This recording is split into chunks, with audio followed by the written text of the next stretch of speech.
சொல்றா. எப்படா இருக்க? அப்படியா? பையனுக்கு என்னாச்சு? சரி, நல்ல டாக்டர் போய் பார்க்குறேன். பார்த்துக்க, உடம்பு பார்த்துக்க, நீயும் உடம்பு பார்த்துக்க.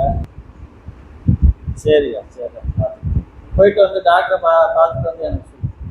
வச்சுட்டா? சரி சரி. என்னாச்சு?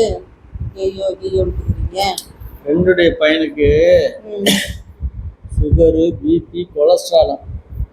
வயசு 30 தான் ஆகுது. இந்த வயசுலயே பாரு. சரி, இதெல்லாம் ஒன்றும் ஆச்சரியப்படுறதுக்கு இல்லை. 30 வயசே பரவாயில்ல. இப்போலாம் 10 வயசு பசங்களுக்கு சுகர் இருக்குது, 12 வயசு பசங்களுக்கு பிபி இருக்குது. எல்லாமே அப்படிதான் இருக்குது. அவங்க சாப்பிட்ற சாப்பாடு அந்த மாதிரியா, இல்லை நம்ம சமைக்கிறது காய்கறிங்க அந்த மாதிரியா என்னன்னு தெரியல. அப்போல்லாம் 60 வயசு ஆனால் கூட அவங்களுக்குலாம் சுகர் வராது. சுகர் வர்றது வந்து பெரிய நோயாக நினைப்பாங்க. இப்போ சுகர் வரலனா தான் ஆச்சரியப்படுறாங்க. அந்தளவுக்கு ஆயிடுச்சு சின்ன பசங்களுக்கு வந்துருக்கு.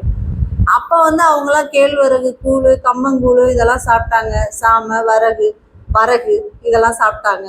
இப்போல்லாம் எங்க சாப்பாடு, பீஸா, பர்கரு, அப்புறம் என்னது ஷவர்மா, இப்படி தான் சாப்பிட்றாங்க.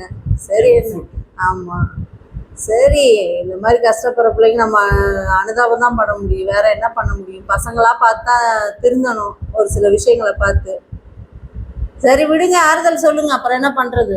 நமக்கு தான் கஷ்டமாக இருக்குது.